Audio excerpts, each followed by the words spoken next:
जय श्री राम। भूत पिशाच निकट नहीं आवे, महावीर जब नाम सुनावे। नमस्कार दर्शकों, जहां पर हनुमान चालीसा का पाठ होता है वहां पर बुरी शक्तियां टिक नहीं पाती हैं।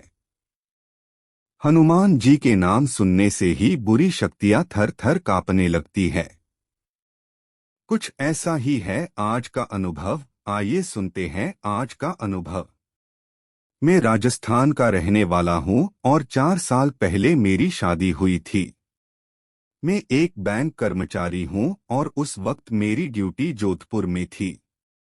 नई नई शादी हुई। मैं अपनी पत्नी को साथ लेकर गया। मैंने एक मकान किराए पर लिया।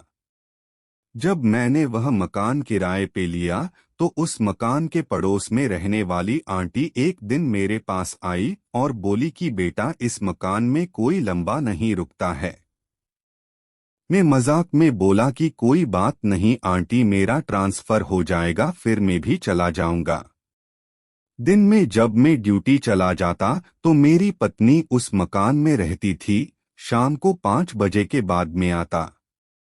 एक दिन हम दोनों चाय पी रहे थे तो मेरी पत्नी मुझसे बोली कि इस मकान में एक अजीब सी घुटन रहती है। मैंने उसकी बातों पर कोई ध्यान नहीं दिया। मैं इन सब में इतना यकीन नहीं करता था। मैंने उसको बोला कि जरूर तुम दिन में सोई होगी इसलिए ऐसा लग रहा है। फिर कुछ दिन बाद जब हम रात में सोए थे तो करीब 2 बजे के आसपास मुझे लगा कि जैसे किचन में बिल्ली कुछ गिरा रही है। मैं उठा और किचन में गया लेकिन वहां पर कुछ भी नहीं था। मैं वापस आया और सो गया। अगली सुबह ना मेरी आंख खुली और ना ही मेरी पत्नी की। 10 बजे दोनों की आंख खुली तो मैंने ऑफिस से छुट्टी ले ली।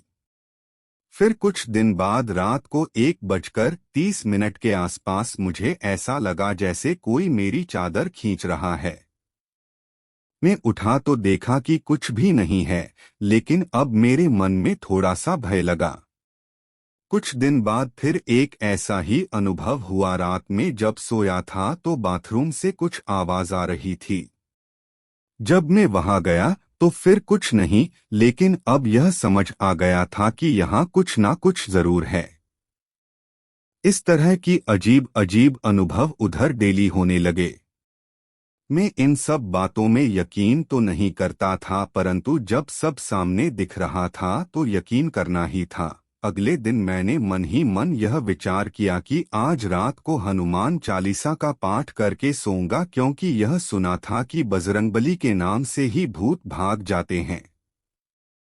दोस्तों, उस रात में हनुमान चालीसा का पाठ किया और उसके बाद सोया। इससे ये हुआ कि पहले तो मेरे मन के अंदर जो डर बैठा था वो निकल गया। दूसरा, उस रात कोई भी अजीब बात नहीं हुई जो डेली होती थी। फिर मैं रूटीन से पाठ करता और मुझे कभी कोई प्रॉब्लम नहीं हुई उधर। अब तो मैं दूसरी जगह हूँ, लेकिन हनुमान चालीसा के पाठ से ही मेरे दिन की शुरुआत होती है। तो दर्शकों, यह थी आज की प्रस्तुति। वीडियो अच्छी लगी हो तो चैनल को सब्सक्राइब जरूर करें। जय बजरंगबली जी महाराज।